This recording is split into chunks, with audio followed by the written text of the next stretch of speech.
My grandmother was born in Bhubaneswar, a city near the eastern coast of India.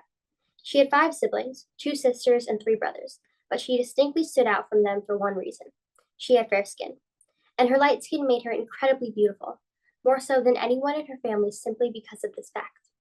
From a young age, she was taught to always carry an umbrella to shield her from the sun so that it didn't darken her skin.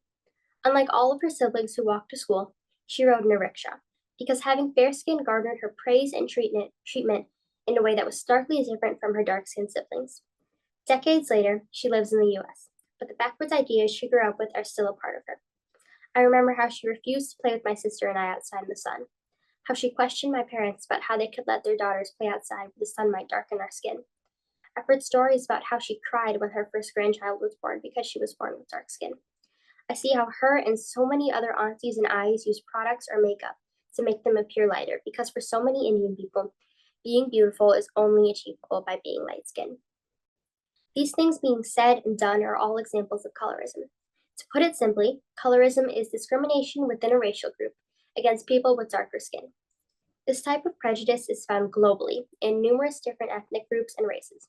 There's no singular definitive origin of colorism, though in India, it is widely agreed that it is a product of colonial India, with a strong tie to the Indian caste system.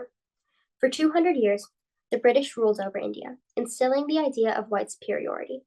Colonial India established those with fair skin as the ruling class and those with dark skin as those who were ruled over.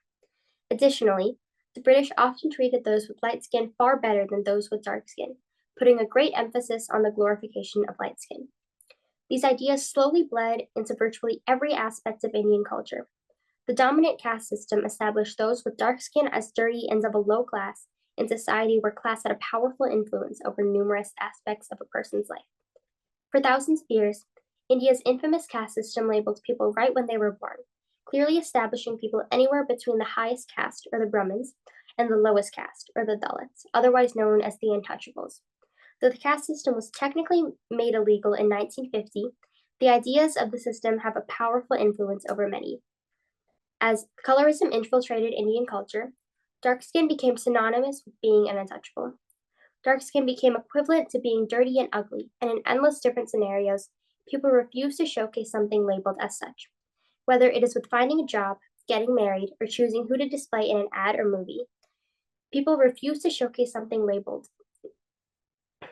Whether it is with finding a job, getting married, or choosing who to display in an ad or movie, those with dark skin will always be at a disadvantage. Jobs will opt to hire those with lighter skin, and people often won't want to marry someone with darker skin. In an enormous amount of Bollywood movies, it is incredibly rare to find a dark-skinned actress in a leading role. Even in movies like Bala, which includes a character struggling with the pressure of having to lighten her skin, the roles are given to fair-skinned women. In this particular film, actress Bhumi Pednekar was in brownface because people would rather participate in a practice than hire a dark-skinned actress to play the role of a dark-skinned woman. It is here that I want to mention that colorism is an incredibly gendered ideology. While some men might fall victim to colorism, it is more often than not that women are the subject of its wrath. It is women who are the ones whose lives are so heavily altered by how dark or light their skin is. These women will be surrounded by media that will never showcase dark skin beauty, but will instead promote any of the various skin lightening products that are so prevalent in the beauty industries of so many countries and continents.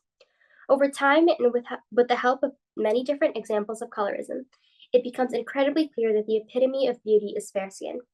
This singular feature becomes defining, and dark-skinned girls and women feel the pressure to use things like dangerous skin lightening creams or makeup that hides their real skin color because for so many, dark skin could not possibly be viewed as beautiful. The same phenomenon exists around the world. Over hundreds of years, so many cultures have come to the conclusion that light skin is vastly more desirable than dark skin.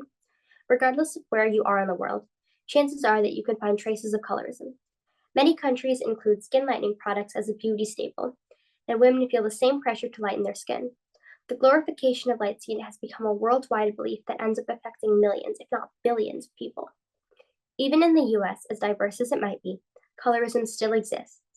Colorism in the US is more prevalent within communities of different people, often those who are the same race as you. Growing up in the US does give me some privilege in regards to this subject. I have the privilege of having parents who do not feed into these ideas, of seeing people who look like me in the media, and of knowing that my entire future will not be determined by the color of my skin. These factors do not eliminate the existence of colorism from my life, whether it is through the things I see, hear, or experience. My generation is surrounded by beauty standards through social media and television and the unrealistic expectations set for girls. It is widely agreed that these standards can be incredibly damaging and harmful. For girls of color, there is an added pressure of the color of your skin not necessarily being seen as beautiful. And this pressure might not be coming from the rest of society. It might be coming from family and relatives projecting how they were raised onto others, creating a situation where you might begin to believe these things for yourself. In my situation, I'd like to think that I am the kind of person who would never begin to believe these things about myself. But the repetition of hearing these things has a way of getting to you. When I was younger, likely as a result of seeing relatives lighten their skin or hearing things that people have to say about dark skin, I began to hate getting tan in the summer. I thought I looked weird and that I didn't look like myself. I have grown out of that since then, but the experience made me realize that the effects of colorism can still be incredibly influential in the US and can be so damaging to youth of color. Many people desire to be lighter or even to be white like their white counterparts because of the influence of colorism that has been drilled into people's brains and that beauty and acceptance. So many people desire to be lighter or even to be white like their white counterparts because the influence of colorism has drilled into people's brains that beauty and acceptance is only achievable by having light skin. The spread of these beliefs perpetuates discrimination because when people of color believe that having dark skin is inferior, they validate the prejudice that is present in society. The bright side of all of this is that people have become more aware of colorism and its effects over the last few years. Movements like hashtag Unfair and Lovely have been created to empower people with dark skin and to showcase dark skin beauty. The hashtag was named in response to a skin lightening cream named Fair and Lovely, now known as Glow and Lovely, that is popular in Asia. Hashtag Unfair and Lovely challenges the discriminatory beauty standards of colorism, showing that dark skin is beautiful and deserves to be accepted. No one should have to grow up believing that they need to alter the color of their skin in order to be accepted.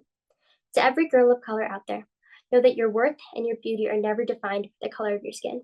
Know that your voice is powerful and that we have the ability to change and challenge the ideas of colorism. Thank you.